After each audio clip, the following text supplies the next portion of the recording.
in assessing the APC and the PDP, there can be a sense of forgetting how unseemly, for want of a better word, things were before democracy returned. Yes. And the kind of economic reforms that, on the national level, Olusegun Obasanjo, supervised, under the PDP. Yes. Debt restructuring, debt reform, yes. pensions, yes. huge, yes. Huge, overhaul yes. in the entire infrastructure, drug law enforcement, yes. Public-private sector partnerships, yes. Tax, yes. In terms of some degree of transparency where it was just darkness previously, at least on the national level. Yeah.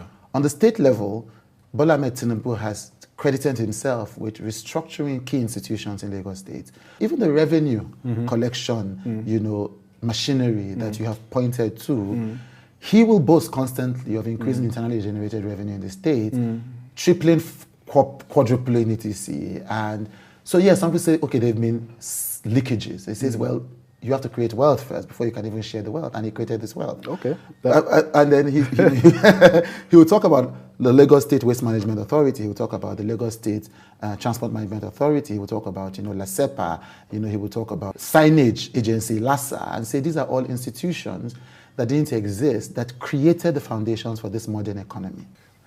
as a participant on the federal level in some of those structural reforms, what do you say to that? And I think there's a credible argument to be made there.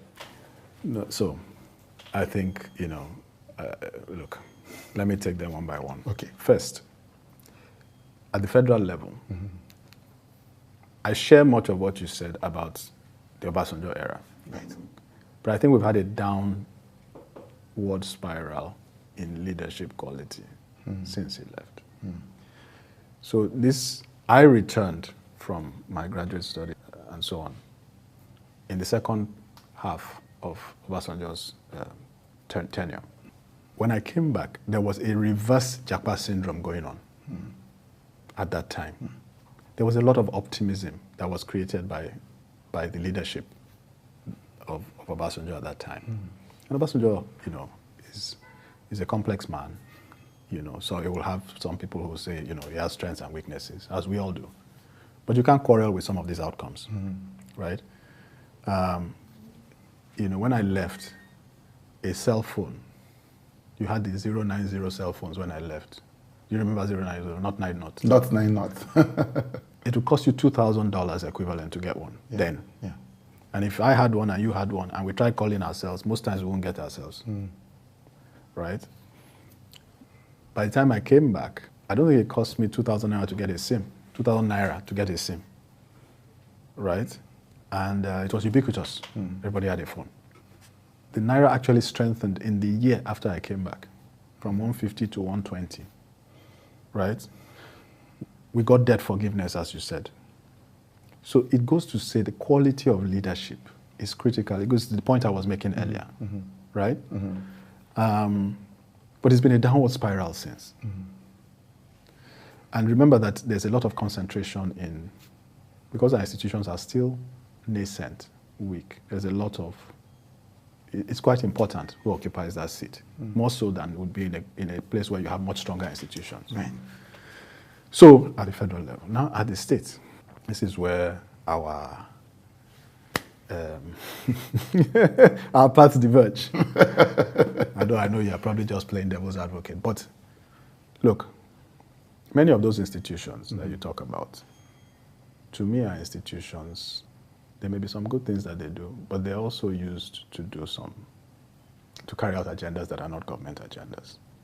The question of the revenues and the fact that revenues have gone up. You know that Alpha Beta is not the LIRS. The LIRS exists. If you run a business, Alpha Beta will never write you a letter to say, you did not pay your tax, or this is what your tax ought to be. All that work is still being done by LIRS. And what is it that's driving revenue? It is the people who are pursuing people to pay tax.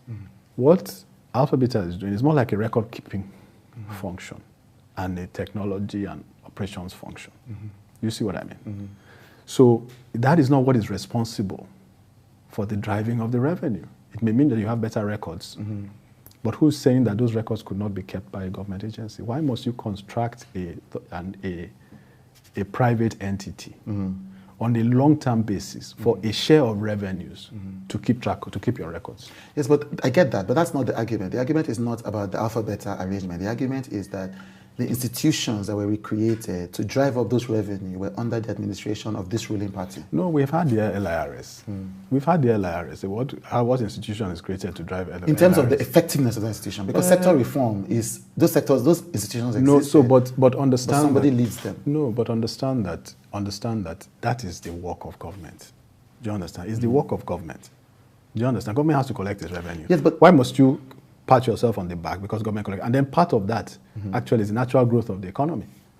Do you understand? Yep. If government collects its revenue, yes, why must you pat yourself on the back that government collected its because revenue? you said that in institutions, in countries with weak systems, the character of the individual leader matters. And so the argument will be made that it was because of the character of that particular leader that led to the economy's growth and to the strengthening of those institutions. You have to question the character because of the structure that's created, right? The fact that the institution that we're talking about is an opaque institution, the fact that it is owned by a few private individuals, and the fact that that's the structure of that arrangement, right, questions character. So you're saying that the fact that there is an alpha-beta, allegedly, means that the growth of this revenue is being driven to benefit and line particular pockets? It does. Whether that's what it does, it was set up to do or not. I mean, you know, it's the minds of the people that will be able to tell. But it does do that. Right. It does do that. So that invalidates the whatever. To me, it calls deeply into question, right? That the character of governance around that. To have such an arrangement calls into question the character of governance and to sustain it up till now. At best, something like that you will do on a build, operate, and transfer basis. Right. At best, if you had the interest of the people, because at the end of the day, this money is the people's money. It's the people's money, right? Then some of these other institutions that we talk about, you see, you have to look at things in terms of the outcome. Institutions are not institutions for institution's sake. So we created this institution, we created that institution, we created that institution. Okay. What does that translate into in terms of the quality of life of the citizens? You may be familiar with the livability rankings of the Economist Intelligence Unit and the fact that Lagos is 171 out of 172 and it's sort of perennially at that level. Yeah. Right? This is an outcome. Do you understand? We have run organizations, right? There's always a reason why something is not working and has to remain that way, given by the person who is running it. You see what I mean? But, you know, it is when you put in more purposeful, effective leadership with the right motives that you see the difference between what is and what could be. You see what I mean? So I think that ultimately, when we go around the state and we talk to people, after all is said and done, people are still spending 5 hours in traffic every day. People are still loath to send their children to public schools. They will search for money that they don't have to send their children to private schools because they don't trust the educational system, and for good reason. They also do not trust the health systems. So people are not health-seeking, and thereby they create complications which cost more to deal with and to manage. Right. Right?